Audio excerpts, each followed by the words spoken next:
Hey friends, I have a third about this 50-pound bag left to process. So the other 2/3, you can go watch the other videos. I froze those, I chopped some and put those for like soups and stuff. And then I kept some like larger chunks whole for stocks and stew. So we are going to be canning these in the pressure canner today, and I'm going to start by washing and peeling them, and I'm going to cook them. I want to can them cooked so I can get more into the can. So yeah, let's do that.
Okay, so currently I am chopping. I finished peeling them, and this is what's left, and washed them. Now I'm chopping them, putting them in here, and I'm going to cook them and then can them in my pressure canner cooked so I can get more in the jar. You can raw pack them. You just won't be able to fit as much, and you might have some head space created while you're canning. They cook during the canning process and condense. So I'm going to cook them first and then wait for another video because I'm going to be doing some tomato, lots of canning. I also have some jelly stuff. So let's get these carrots dealt with.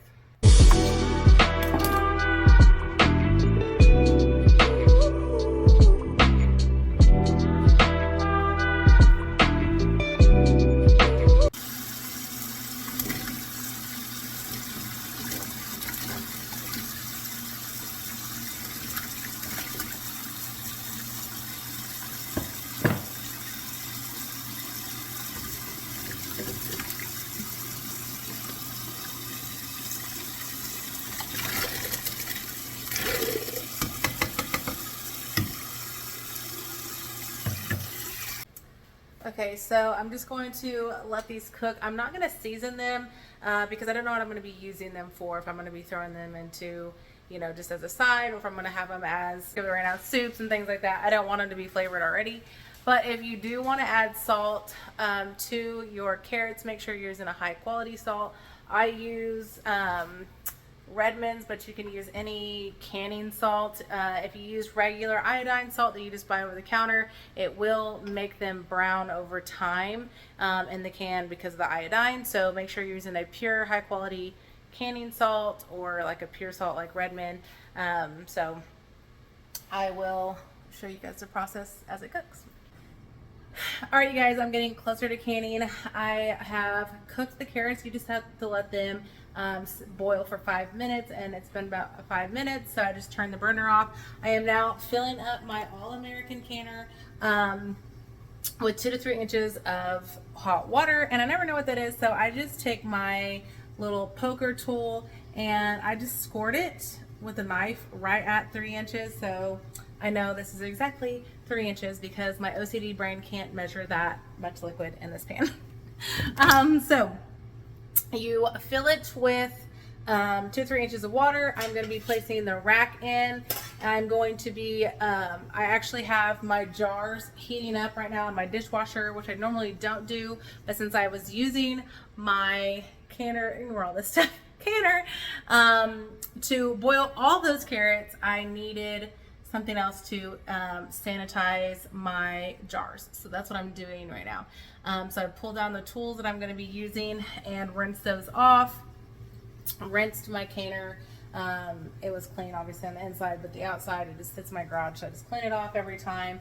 And I am going over the manual. I always do this before I can, because even though I normally follow a lot of the recipes, I always compare them, and if there's a difference, the manual is always the trump of it. So I'm going to process them. I only heated 6 jars. I don't think it's going to be big quart jars. I don't think it's going to be more than that. If it is, I will quickly heat some jars up, but this is already pretty warm. It has hot water in it. So yeah, I'm just processing this. So at the end, I'll show you guys everything. So until then, let's get this going.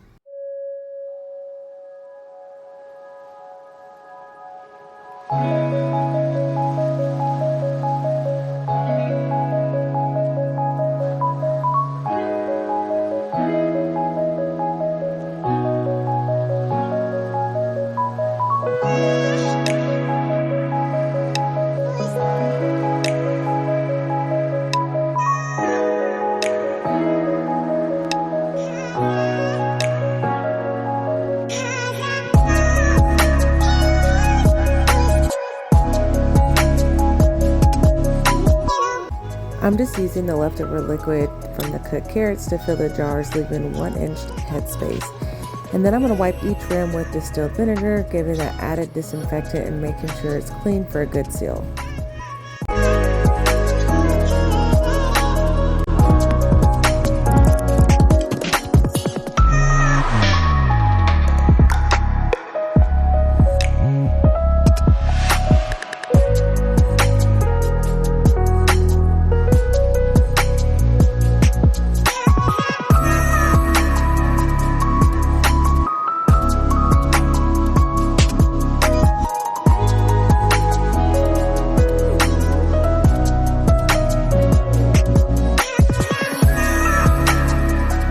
Okay, so this is what it looks like before I put the lid on it.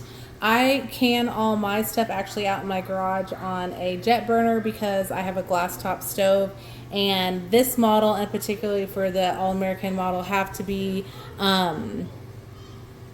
cooked on, or canned I guess, on a gas burner. So I got one of those, and that's what I'm going to do. But anyways, this is what it looks like. These are all, it says that it actually will hold 7 of these, so I think I could just like squish them in here, but 6 is all I have.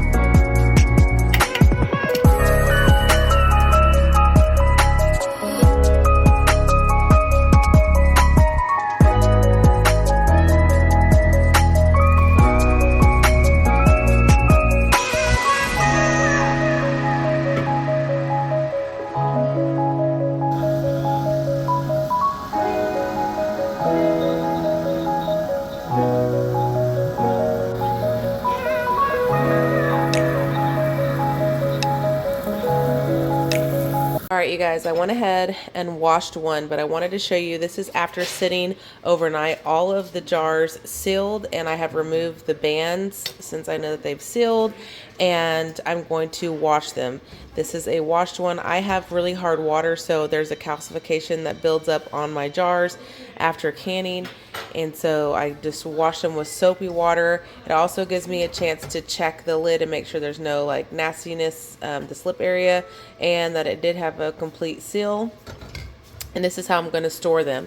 That way I can monitor the top of the jar here, and if you have the bands on, it kind of hides that, so it gives you another just like a safety factor to watch your jars. I'm going to go ahead and wash all these, and then I will put them up in the pantry and store them. These will be good for a year's time, maybe even a year and a half, canned. And these are hot pack carrots.